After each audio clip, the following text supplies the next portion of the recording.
Bem-vindos. Além da Policy, hoje eu tenho o prazer aqui de ter como convidada a Mariana Zequim, que ela é sócia da Mariana Zequim Advogados Associados. Ela tem atuação na tese do século junto ao STF, ela vai contar um pouquinho disso aí pra gente. E ela é minha cliente também da Prudential, a gente vai poder bater um papo aqui sobre vários assuntos. Super mãe aí, da Ana Vitória, da Júlia, enfim, vocês vão conhecer um pouquinho mais da história dela, tenho certeza que vai ser um papo muito interessante. Bem-vinda, Mari, obrigado por ter participado, por ter aceitado esse convite. Para mim é, um prazer poder te receber aqui, tá bom? Eu que agradeço pelo convite, Leonardo. Como eu já falei aqui na introdução, esse assunto aí, você já me contou aqui um pouquinho nos bastidores, mas é muito legal das pessoas saberem o que é essa tese do século aí junto ao STF, né? O que é Vamos isso aí, lá. que é um negócio super interessante que eu sei, mas conta um pouquinho pra galera o que significa isso.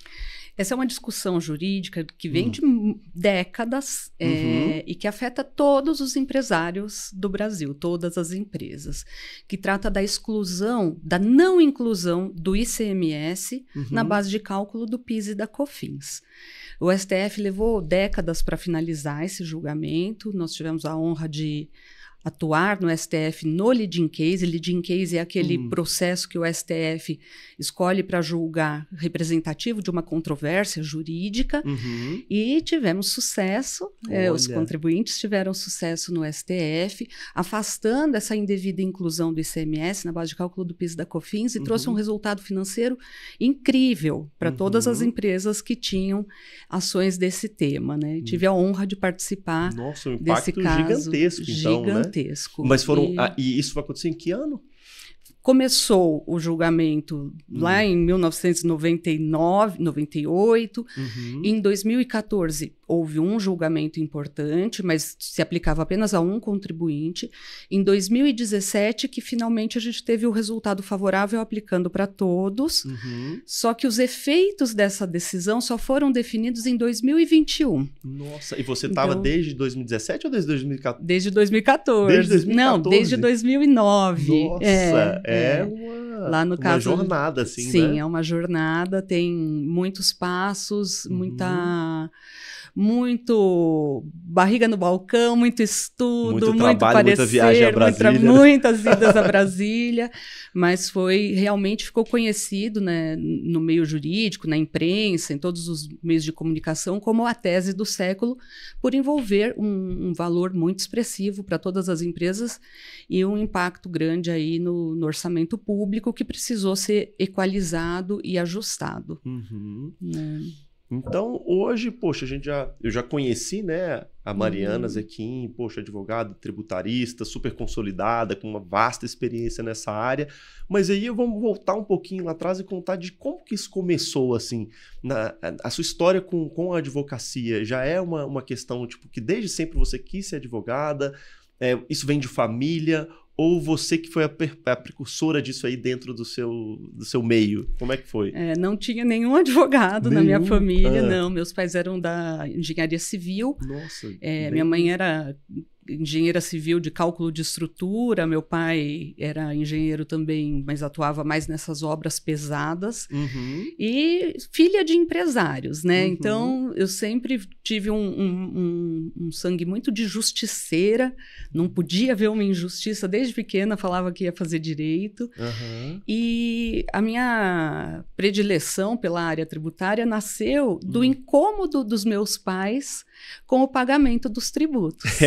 É um ponto comum de todo empresário, né? Todos os meus clientes que são empresários, assim, porque acaba que no final das contas, um sócio que todo empresário tem, e é um sócio muito importante, é o governo, né? Exato.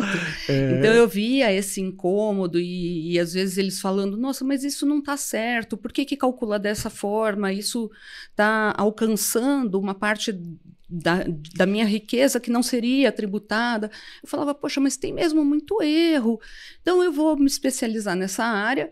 Primeiro, tomando essas dores, né, deles de empresários. Então, tudo nasceu com a dor mesmo, né? Sim, assim. Mas vendo que isso também teria um campo infinito de trabalho para mim. porque afinal todas as empresas têm que pagar tributos e querem pagar corretamente, né, dentro do que a Constituição e a lei permitem. E não é sempre que isso acontece, então precisa do advogado tributarista. E eu trabalho com a parte boa do direito, né? Que eu não lido praticamente com dores de pessoas, e sim muito com a pessoa jurídica, e é um direito muito da legalidade. É ou não é? É a constitucionalidade. É ou não é? Indiretamente, então, você traz um pouquinho do lado dos engenheiros, né? Sim. É a matemática. Exato. É o direito mais matemático que pode ter, é o tributário, né? Porque você está lidando muito com números, com percentuais, com esse tipo de raciocínio. Um raciocínio lógico da aplicação do direito. Né? Não envolve relações entre pessoas, e sim entre uma pessoa jurídica e o fisco, às vezes uma pessoa física e o fisco, mas é uma questão muito objetiva, né? Sim. Não tem tanta subjetividade aí. Ah, que legal. Pô, legal saber essa história. E aí você começou... Ah, tá, beleza, formou, especialização já direcionada para o direito tributário, e aí a partir daí você optou por começar uma carreira em um escritório já conhecido, ou você já foi para o caminho do empresariado também, de abrir o seu próprio, de querer ser sócio, de querer ser dona? Como é que foi esse movimento aí no começo? Não, eu comecei já no primeiro ano a fazer estágio num escritório na área tributária. Foi um presente da vida esse escritório, um escritório muito bom, que me deu uma base muito boa, me permitiu realmente conhecer na prática aquilo que a gente via na faculdade. E fiquei lá até o fim da faculdade, me formei, fui para um outro escritório também atuar na área tributária, passei por algumas poucas bancas, mas muito boas, bons escritórios, até que me tornei sócia em 2009 de um escritório muito consolidado, que tinha um grande nome. E ali fiz bons sócios, boas parcerias que seguem comigo até hoje. Em 2018, nós cindimos o escritório e fundamos o que hoje se chama Mariana Zequim Advogados, com esses sócios que vêm. Nós estamos juntos desde 2009, inicialmente nesse outro escritório. Olha só, então é uma relação bem duradoura, assim. Sim. E no final você pegou ali o começo, né, dos estágios e tal, de uma prática legal, mas assim, desde cedo já teve o seu também, e o seu continuou. Isso aí acho que é muito legal, porque acaba trazendo uma visão, por mais que é advogado, você tem uma visão empresária também. Claro. Porque no final das contas, os demais elementos para rodar um escritório, você tem que se preocupar com tudo. Hoje em dia, cada vez mais, né? Desde o marketing do escritório, com funcionários, com coisas, você tem que ter uma cabeça também pensando um pouco mais, além só da parte material, vamos chamar assim, do conteúdo ali, né? Então acaba que tem essa veia do empresário também. Sim, eu sou uma empresária do direito. Exatamente, né? Não deixa de ser. Então isso é muito bacana. Isso aí, e aí a gente vai vendo, poxa, também desde cedo, poxa, seus pais também eram empresários. Também eram. Então assim, por mais que são poucos detalhes, por mais que pareça totalmente diferente, você traz um pouco desse legado, você traz um pouco dessa riqueza familiar, vamos chamar assim, né? Com certeza. E aí, a gente estava... Eu lembro quando eu te conheci, a gente estava falando muito, e aí entrou nesse papo da área do direito e tudo mais, que é um assunto que eu me interesso bastante, então, principalmente por lidar e ter muitos clientes que são advogados, muitos empresários também, então é um assunto que genuinamente ele gera interesse, assim, é um papo bom, assim, da gente falar.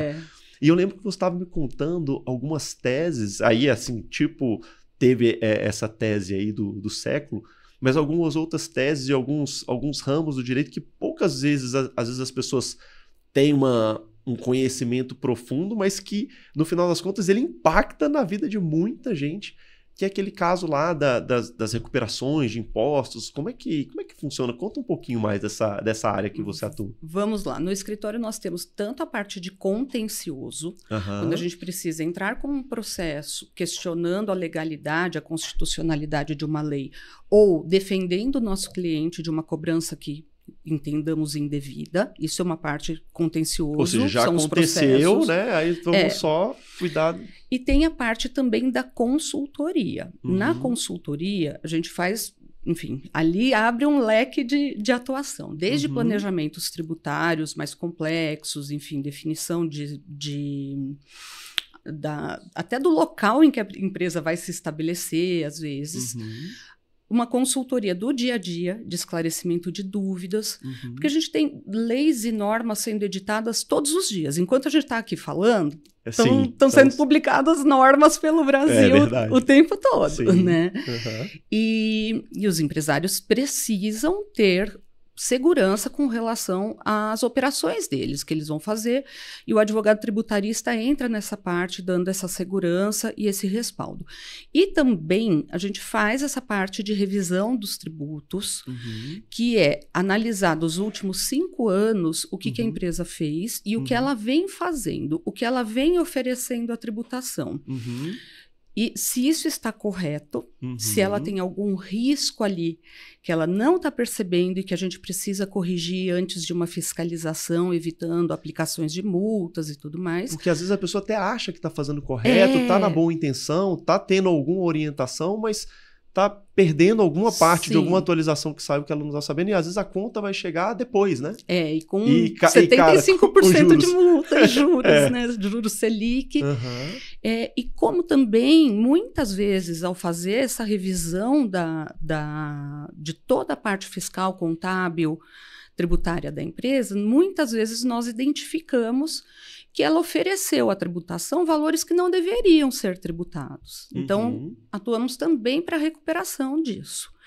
Hoje tem um mercado muito grande de recuperação de tributos, muita gente oferecendo esse tipo de serviço, mas que eu diria que nem 2% deles fazem o que deveria ser feito realmente, da forma correta, legal, lídima, absolutamente transparente. Então, para mim, eles fazem um desfavor à nossa profissão, porque às vezes as pessoas foram abordadas por esse tipo de escritório que fala, vamos fazer recuperação de tributos.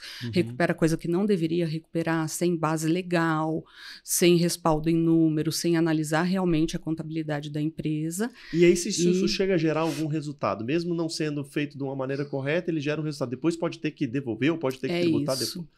Pode vir depois a conta. O que acontece? Algumas dessas empresas que se chamam de recuperação de tributos, eles abordam as empresas, falam, eu vou recuperar, vamos ver o que você tem a recuperar.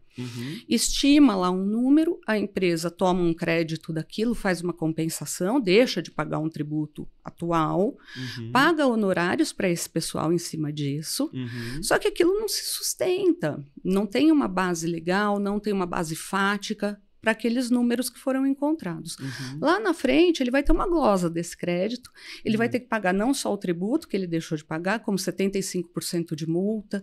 Se constatar um intuito de fraude, pode ser inclusive crime, às vezes de 150% de multa, e ele já pagou lá os honorários daqueles recuperadores tributários.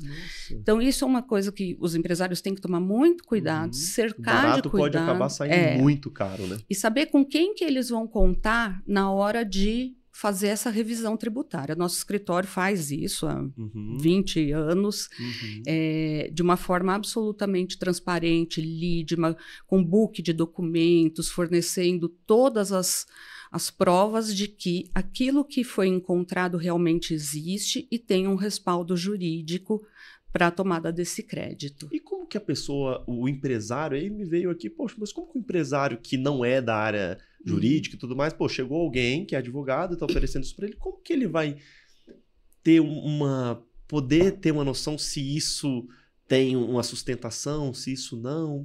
Qual seria uma dica assim, para a pessoa tentar se proteger disso?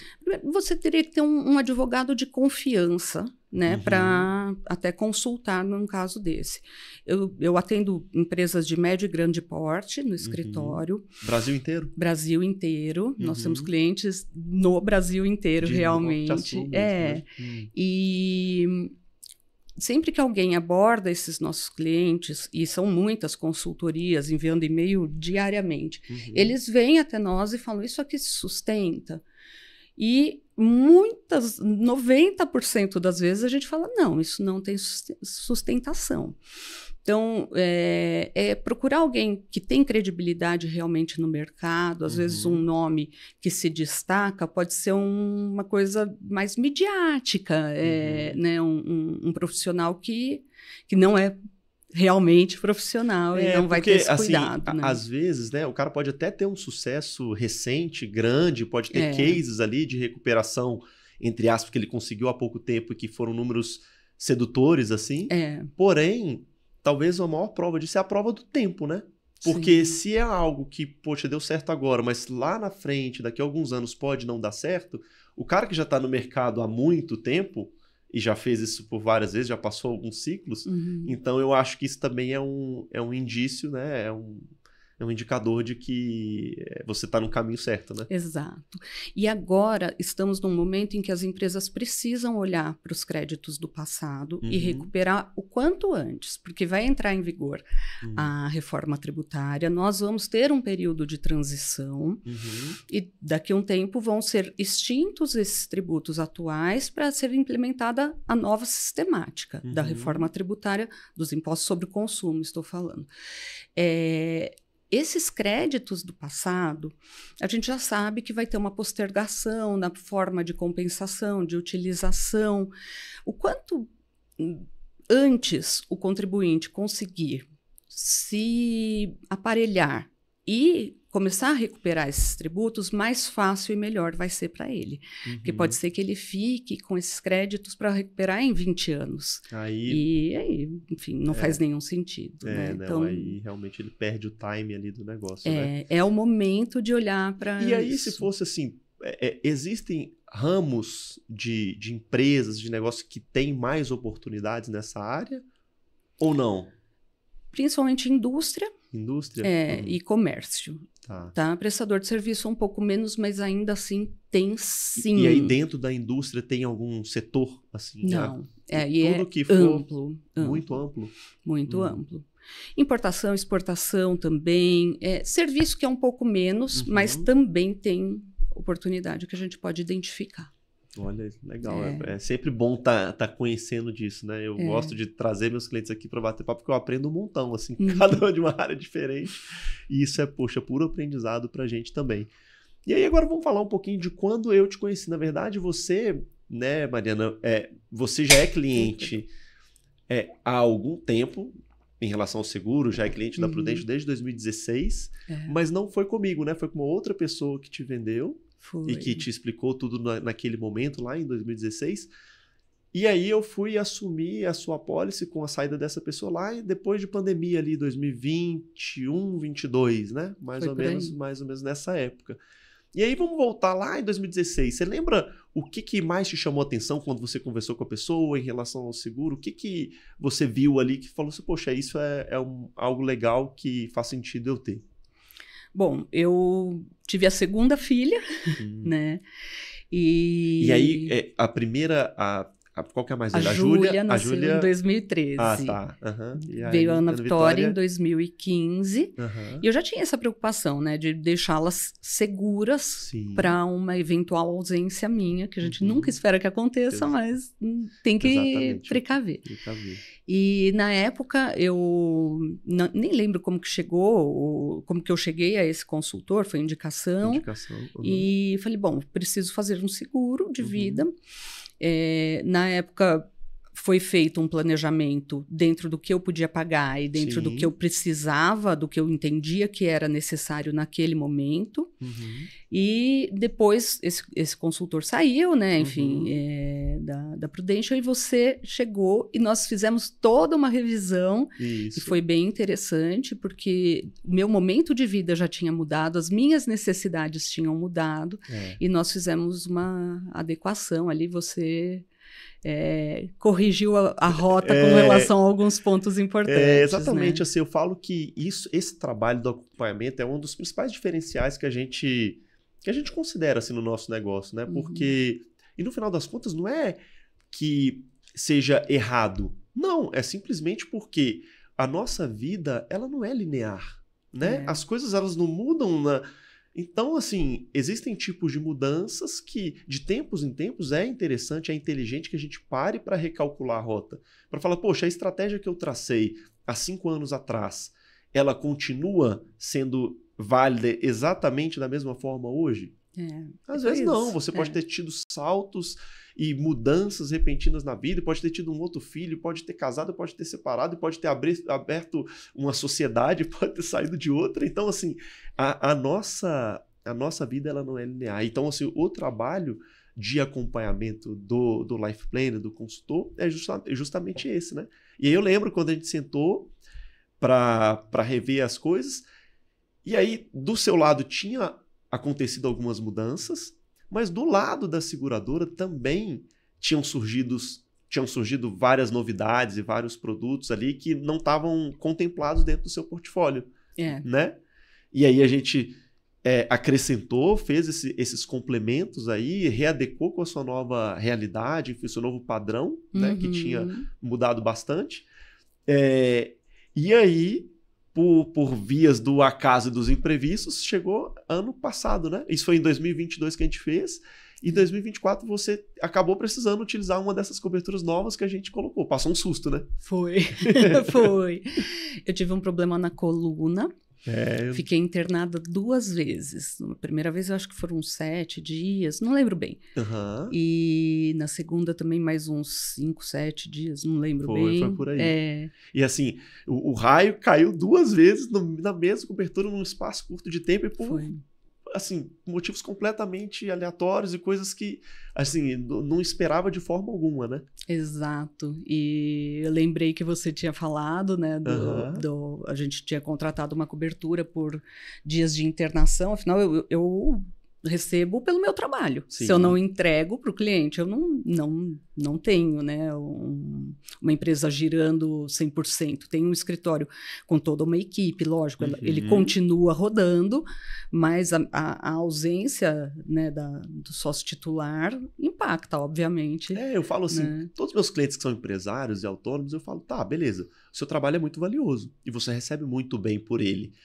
Só que você falar que, mesmo que você tenha funcionários ou que você tenha representantes, que você pode se ausentar e que a empresa não vai sofrer nenhum tipo de impacto por isso, é uma ilusão. Porque todos os empresários que eu conheço trabalham pra caramba.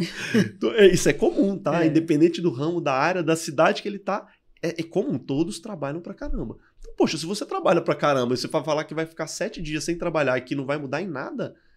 Não, muda. Claro então, a gente sabe que muda. Então, esse tipo de ajuda, ela é interessante, poxa, é inteligente de você ter. Porque, e aí o que eu acho que o recado mais interessante que fica de tudo isso é que, poxa, foi um susto, foi 7 dias internado, foi 8 dias, foi um período curto que tirou ali sua capacidade de trabalhar, mas por pouquíssimo tempo. Mas o que eu acho que mais valioso que isso é a experiência que você tem. De saber que, poxa, me acionou por WhatsApp mesmo, com uma simplicidade assim de contato e com uma agilidade também de pagamento, uma vez que entrega, né, a documentação, o pagamento ele acontece rápido. Foi bem rápido. Foi rápido. Eu te acionei, eu estava no hospital ainda. Falei, escuta, eu estou internada. Eu me lembro que a gente tinha falado alguma coisa sobre isso quando reviu os seguros. E você falou, sim, tem essa cobertura. Assim que eu tive a alta, peguei a comprovação dos dias de internação. De alta, né? Te mandei por WhatsApp e dias depois tinha o dinheiro em conta. Isso foi bem interessante, sim. E aí o recado que eu acho que isso passa também é o seguinte, tá, nesse caso, poxa, não é um valor enorme, não é algo que muda uma vida, não é, mas é a sensação de você precisou, tá ali. Então, se é algo pequeno ou algo grande, né? Poxa, se fosse algo grande, você vai dizer, poxa, foi algo pequeno agora, mas se fosse algo grande, eu também eu teria essa tranquilidade, né? E eu faço questão de dar muita atenção a isso, porque, às vezes, por mais que eu atenda clientes no Brasil inteiro, viaje bastante, esteja em várias cidades, eu sempre falo com meus clientes o seguinte, eu estou a um WhatsApp de distância. Independente de onde eu esteja, você vai me acionar... Poxa, me ligou, me mandou um WhatsApp, eu vou estar ali para responder, para te suportar, para ser esse elo ali no momento que a pessoa ela não está com cabeça para ficar correndo atrás de burocracia. Então, assim, eu vou fazer de tudo para que você tenha menos dor de cabeça possível, né? Porque já é um momento de fragilidade, já é um momento de um sustinho ali, então é bom, eu fico feliz pra caramba quando eu posso, de alguma forma, ajudar e você fecha um ciclo, né? Porque, poxa, você contratou lá em 2016, em 2020 a gente revisou, incluiu coberturas, em 2024 você veio utilizar essas coberturas que foram incluídas em 22. E aí você tem uma experiência de uso. Então, é legal, claro, sempre eu prefiro quando um final feliz, né? Tipo assim, poxa, beleza, foi lá, usou, tá bem, tá ótimo, tá aqui conversando comigo hoje, né? Então, é melhor ainda, que eu gosto de trazer o cliente para contar, porque significa que ele tá aqui ainda, que ele tá bem, que ele tá recuperado, né? Quando eu contratei, eu não pensava nisso, né? Pensava realmente como mais uma ferramenta de planejamento sucessório. Né? Pensando nas minhas filhas, eu contratei principalmente pensando no pagamento dos impostos do inventário, né? Lógico, hoje já tem outras coberturas, pensando até se eu faltar, como que fica a escola delas, até elas se formarem. Então, a gente fez um planejamento adequado ali para esse momento de vida, né? Mas como uma importante ferramenta nesse sentido, do planejamento sucessório. E, de repente, eu utilizei numa outra parte que foi muito bom. Exatamente. Aí, falando da parte sucessória, foi legal você falar nesse assunto, porque, de fato, o seguro, principalmente se a gente está falando do seguro vitalício, ele é uma ferramenta assim, muito inteligente para essa questão sucessória. Muita gente, às vezes, confunde o propósito. Ah, não, é seguro resgatável, é investimento, sei lá o quê.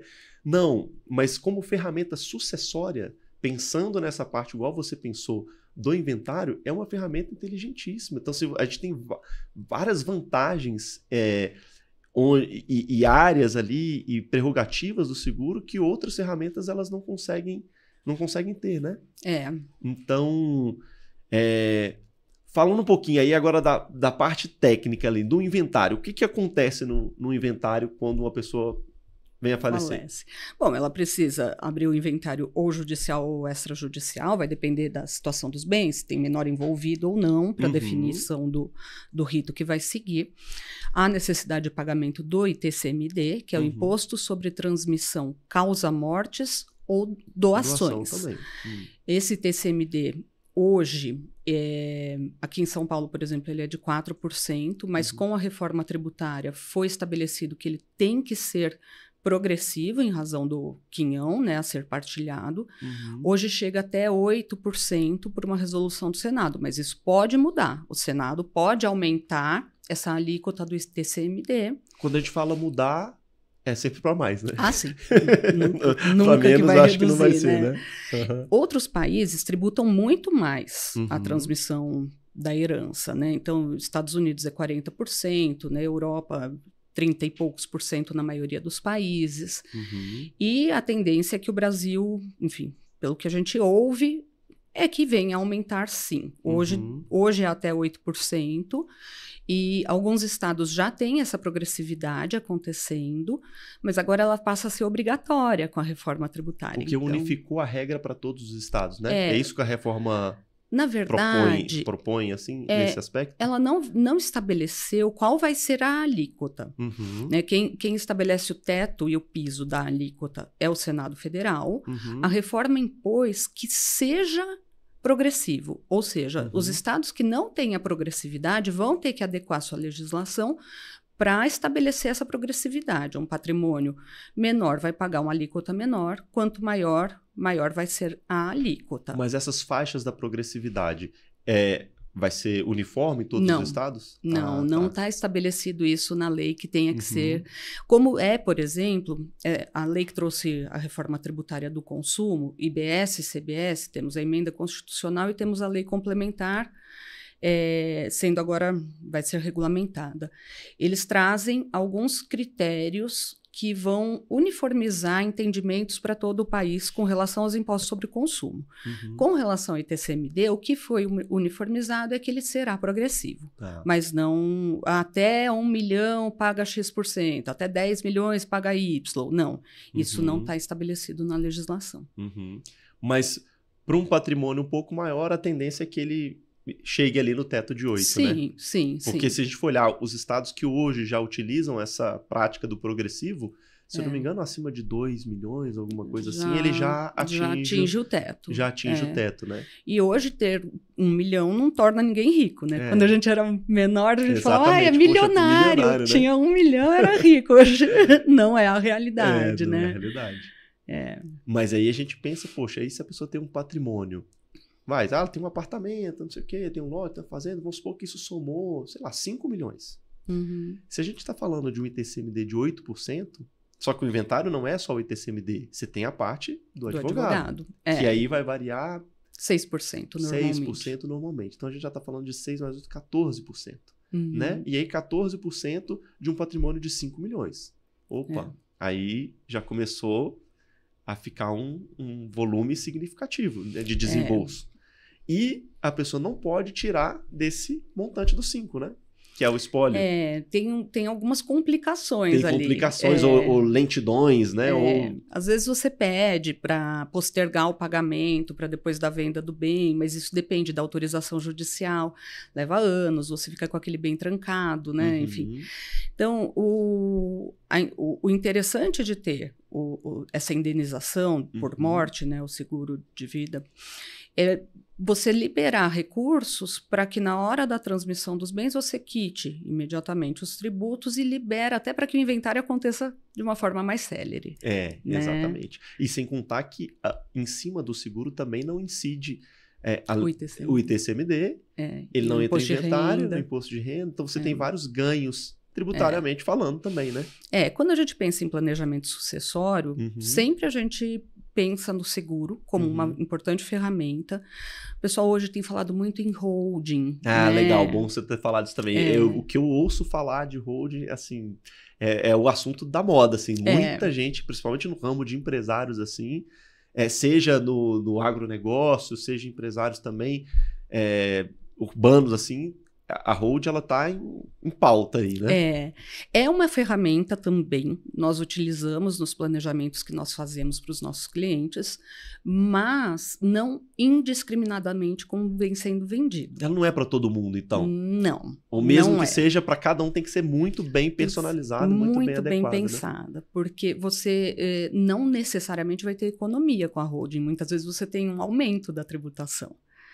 Por isso é importante consultar um bom advogado tributarista. Nós fazemos isso no escritório há décadas. A transmissão das cotas da holding, ela é tributada pelo valor patrimonial. Pelo valor de mercado. Antigamente era pelo valor patrimonial, agora com a reforma tributária é pelo valor de mercado. E muita gente ainda não está alinhada nessa página. Muita gente ainda está achando que tanto vai integralizar o patrimônio dentro da hold como valor de imposto de renda e a transmissão também, mas isso já mudou, né? E cada vez mais o fisco está de olho nisso, né? Exatamente. Então, nós temos esse cuidado de analisar pelo seguinte, se ela, primeiro, tem um propósito negocial. Se ela for criada com o único intuito de economizar dinheiro em tributos, ela pode ser desconstituída pelo fisco em fiscalizações e eles atribuírem os bens como se fossem das pessoas físicas, né? Então, a demonstração do verdadeiro propósito negocial, de que ela seja realmente uma gestora de patrimônio e faça essa gestão, essa administração de bens, é super importante. Não pode ser simplesmente para jogar os bens para lá e tentar economizar tributos. Além disso, a gente tem outros riscos. Deve ser votado no segundo semestre agora de 2025 a tributação dos dividendos. Hoje, uma empresa, quando paga dividendos aos seus sócios, não há tributação, há uma isenção desde 1995. E o governo quer voltar a tributar a distribuição de dividendos. Além disso, sendo uma holding patrimonial, ela vai ter incidência de IBS e CBS, que são os novos tributos sobre o consumo, na alocação dos bens imóveis. Então, às vezes, eu vou fugir de 27,5% na pessoa física, mas vai ter a tributação dos dividendos, vai ter IBS, vai ter CBS, compensa, não compensa. Tudo isso precisa ser muito bem analisado para formatar um instrumento. Então, holding pura e simples, estou protegido, estou pagando menos. Não quer dizer isso. E aí, quando a gente vai fazer esse trabalho de estudo da situação do cliente para a definição do formato da melhor sucessão, e é um formato que às vezes leva algum tempo para ser implementado, nós consideramos sim o seguro como uma forma de também viabilizar depois a transmissão desses bens, né? Porque eu acho que assim, o papel do advogado é olhar toda essa inteligência desse organismo ali que vai ser a holding. Se ela é viável para aquele cliente, se não é, se aquele momento é o momento ideal para ele constituir, ou se não é. Mas em muitas... E sabendo que vai pagar o ITCMD na hora de transferir as cotas para os herdeiros. As pessoas têm a ilusão de que a doação entre cotas de uma holding ela é gratuita. Até tem um percentual gratuito, mas é um percentual pouco. Muito pequeno por ano, não é? É pouco. É 30 mil por ano, 40 mil por ano, uma coisa assim. Então, imagina uma holding de milhões, quantos anos vai gastar para fazer essa transmissão de forma gratuita, né? Então, a gente tem que pensar sempre de uma forma mais ampla, né? E analisar todo o processo para chegar na melhor solução. Eu como interessado e envolvido no assunto, eu sempre também procuro conhecimento sobre, participo de palestras, de cursos, enfim, sobre esse mercado também de holds, porque eu acho o seguinte, assim, o seguro ele é um complemento, ele é uma forma, dentro da engrenagem da hold, ele entra ali como uma ferramenta de liquidez, ele é um cheque que vai poder, no final das contas, pagar ali essas transações que foram desenhadas e muito bem estabelecidas pela hold. Que vai fazer sentido se for também muito bem planejada, muito bem orientada e tudo mais, né? Não é uma receita de bolo que serve para todo mundo da mesma forma, né? Não é. E o seguro tem algumas vantagens, né? Sobre ele não vai ter a incidência do ITCMD, não tem imposto de renda, porque ele é considerado indenização. Então tem... E fora a liquidez, né? Sim. Então é um instrumento importante, sim, quando a gente pensa em planejamento sucessório. E aí, do mais dessa reforma tributária, quais os principais pontos assim, que você vê que estão quentes, assim, que você acha que serão pontos aí que vão dar uma modificada mais no mercado aí? Nossa, é até difícil projetar como vai ser o mercado daqui para frente. Muitas coisas vão precisar se reorganizar. Nós tivemos basicamente a substituição de 5 tributos por 2. Basicamente.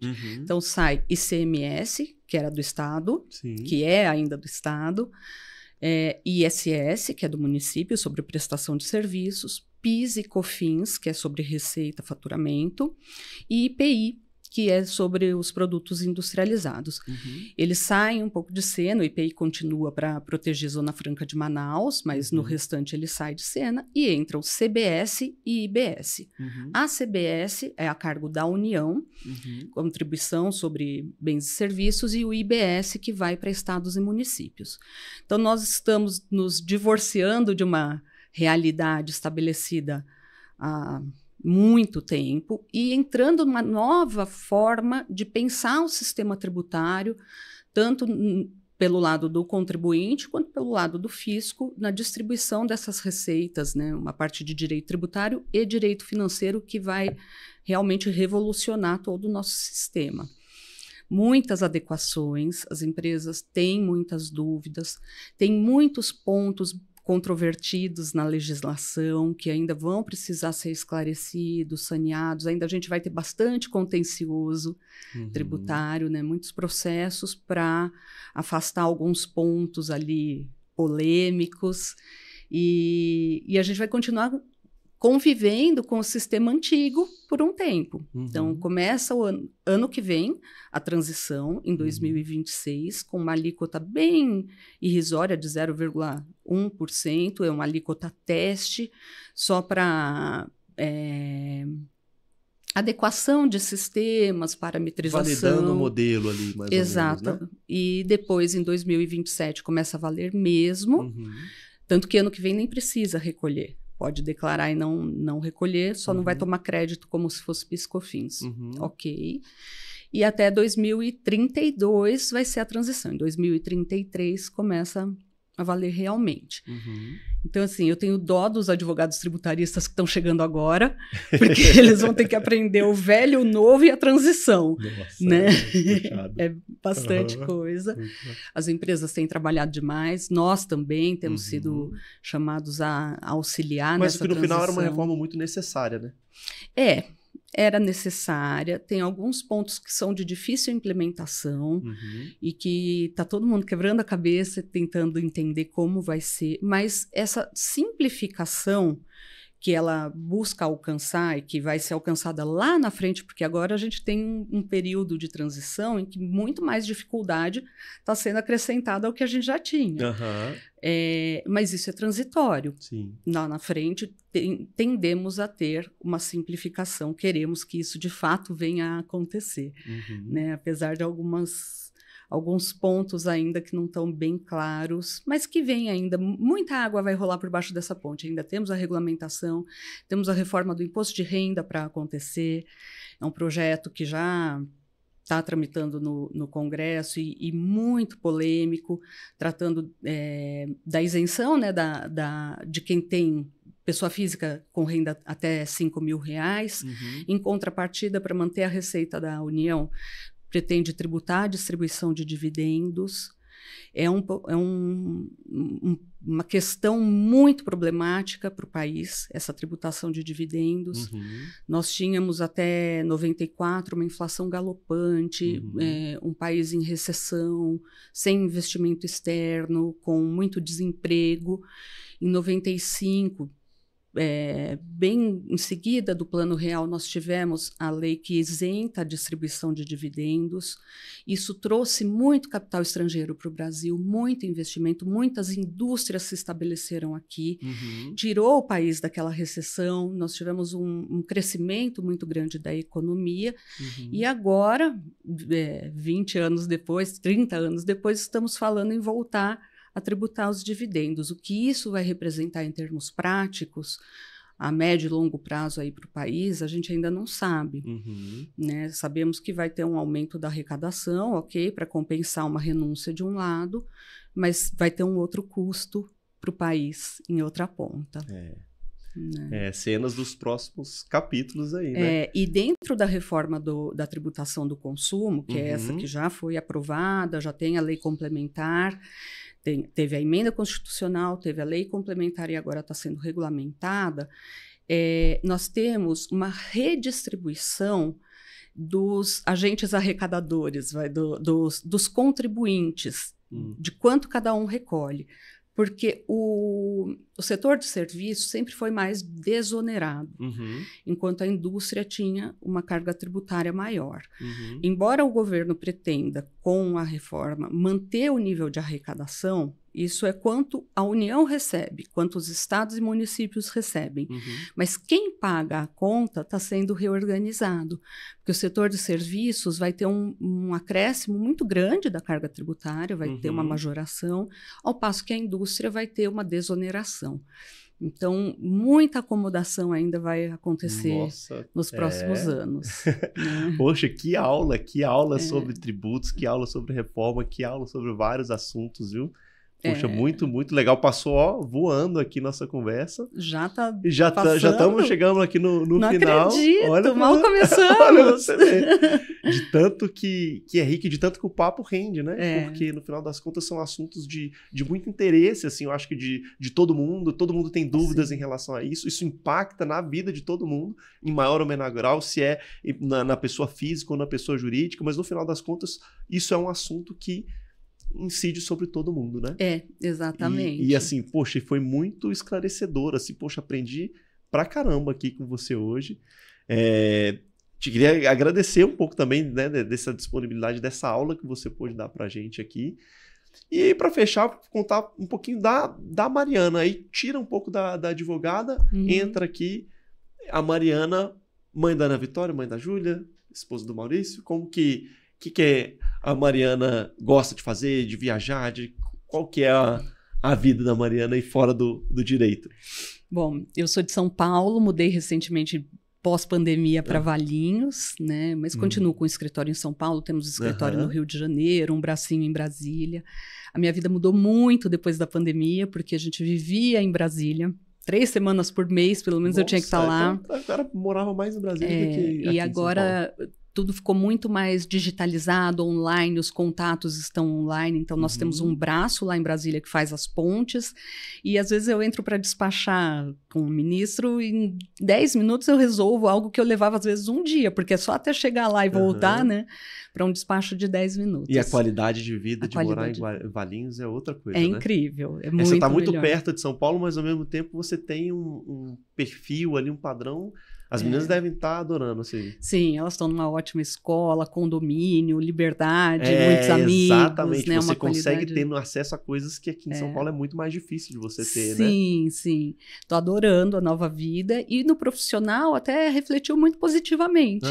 Eu tenho muitos clientes no interior de São Paulo que eu gosto de visitar, gosto de estar dentro do cliente muitas isso vezes. É importante, né? Você ir lá e poder tomar um café com o cara, apertar a mão. Acho que isso faz muita diferença. Por isso que eu viajo muito. Muitas vezes eu posso atender online. Sim. Mas eu acho que é diferente quando você consegue ter essa proximidade, né? Eu acho que isso nada... O online ele ajuda, mas nada substitui esse contato, essa cara a cara ali, poder tomar um café e poder comentar. É isso. E, enfim, tem a Júlia, a Ana Vitória, estão lá adorando a cidade, a escola, o condomínio, os amiguinhos, e agora fazem equitação, uma coisa que em São Paulo ficaria muito difícil, né? Então, é um outro estilo de vida, muito gostoso, mas estou toda hora aqui em São Paulo. Eu vejo você sempre viajando também com elas ali e tal, né? A gente viaja bastante. É uma paixão também, né? Eu também adoro. Sempre que dá qualquer tempinho, eu gosto de estar feriado, fim de semana, férias, vamos embora. Um lugar legal que você foi, assim, que você achou muito legal, ultimamente? Olha, tem Muro Alto, a gente adora, que é perto de Porto de Galinhas. Sim, né? uma praia. E lá e sempre vai estar com um tempo bom lá, né? Independente da época do ano. Agora no inverno a gente vai para a Praia do Forte também. A gente procura subir no mapa para fugir do frio, né? Aqui, aqui essa semana, principalmente semana passada, deu uma esfriada boa aqui. E se você for olhar lá, poxa, tá calorão e tá tudo bem. Agora eu fui passar frio em dezembro no Peru. Adorei. Foi uma viagem que me surpreendeu muito. Muita gente que eu conheço que chegou a conhecer o Peru e Machu Picchu, Cusco, Lima, fala muito da culinária, das paisagens, dos lugares, da história, da vibe, da energia que sente lá. É incrível, é um banho de cultura. A gente nem imagina, né? Quando programa a viagem, começa a tomar conhecimento mais do que vai conhecer lá, visitar, e eu fiquei encantada. É uma viagem que eu não esperava tanto, me surpreendeu, e eu fui sem as crianças, minha primeira viagem sem elas, agora eu quero ir levá-las.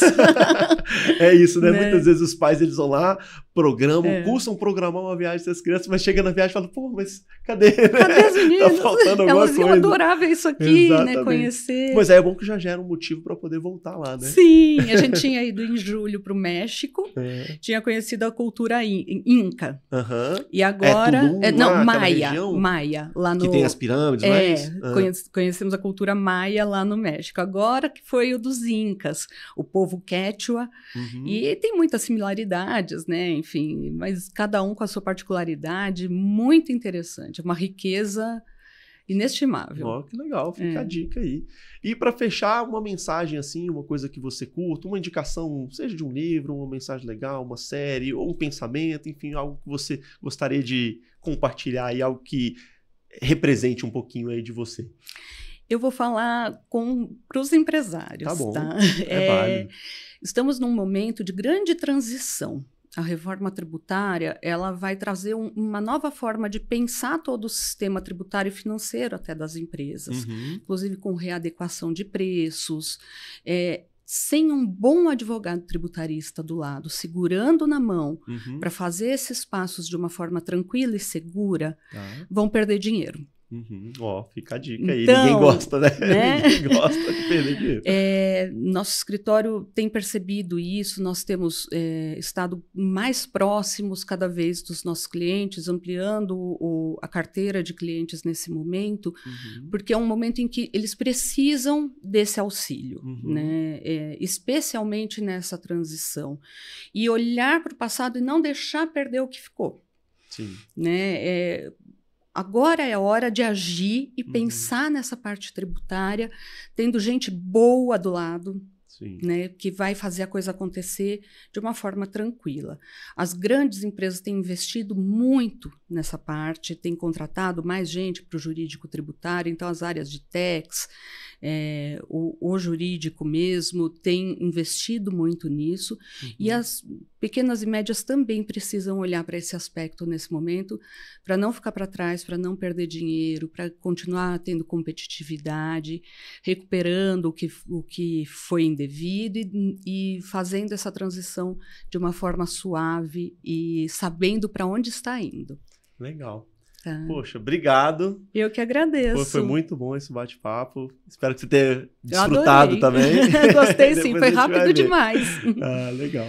Gostei muito. Valeu. Obrigada, Léo. Tchau, tchau. Tchau.